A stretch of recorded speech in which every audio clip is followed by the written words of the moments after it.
Vera Mora. Tukisalia kule Olkalau ni kwamba ushindi wa DCP katika uchaguzi mdogo wa Olkalau huenda ulikuwa wa kiti kimoja tu cha ubunge, lakini kisiasa umeibua upya mjadala kuhusu mgombea mwenza wa Rais William Ruto katika uchaguzi wa mwaka 2027.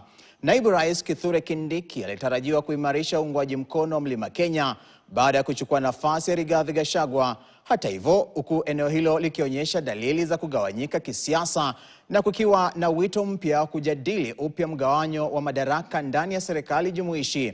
Je, matokeo ya Olkalau yamefungua tena mjadala kuhusu nafasi ya Kindiki katika tiketi ya 2027? Grace Ng'ang'a anaripoti. Kwa miongo kadhaa, eneo la Mlima Kenya limekuwa likitambuliwa kama moja ngome imara za kura nchini, jambo lililofanya uteuzi wa Kindiki kuwa naibu rais kuwa mkakati wa kuimarisha uungwaji mkono wa serikali baada ya kuondoka kwa Rigathi Gachagua. Wewe Goliath, wewe ni one term MP.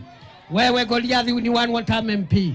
Na uachane na mimi, ukiendelea kunitusi wewe mzee, wewe nitakuvua nguo. Lakini ushindi wa DCP umewafanya baadhi ya wachambuzi wa siasa na washirika wa rais kuhoji iwapo mkakati huo bado una manufaa ya kisiasa.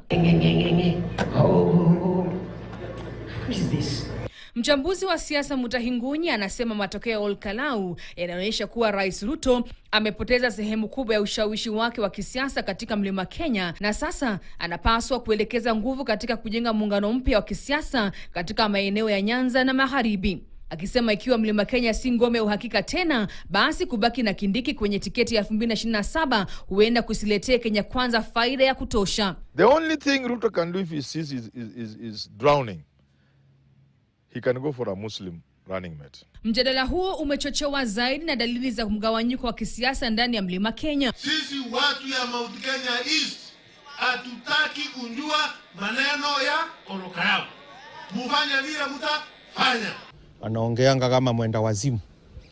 Hata tujui ni waziri wa aina gani huyo. Hali hiyo inaibua swali pana la kisiasa. Ikiwa Mlima Kenya haitapiga kura tena kama kambi moja, je, kuendelea kushikilia nafasi ya naibu rais kutoka eneo hilo bado ni mkakati wenye manufaa ya kisiasa? Leo watatafuta brufen. Kinachoongeza uzito wa mjadala huu ni uamuzi wa hivi karibuni wa Mahakama Kuu uliomwelekeza rais kuunda upya baraza la mawaziri ndani ya siku 120 ili kuafikia matakwa ya katiba kuhusu uwakilishaji wa jinsia kwa uwiano wa theluthi mbili. Kindiki ambaye awali alikuwa na imani kuwa uchaguzi mdogo wa Olkalau ungekuwa fursa ya kumwaibisha Rigathi Gachagua.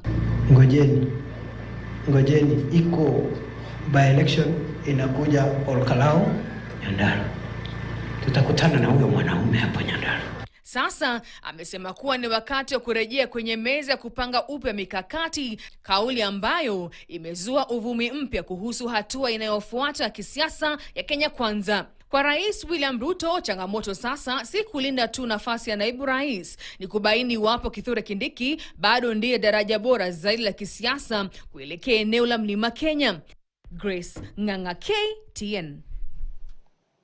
Taarifa hiyo yake Grace Ng'ang'a inatupeleka katika mapumziko mafupi, ila usiende mbali. Katika awamu yetu ya pili tuna taarifa zaidi, ikiwemo wasiwasi wa wakazi katika eneo la Ruiru. Kaa kitako, tutakupambanulia.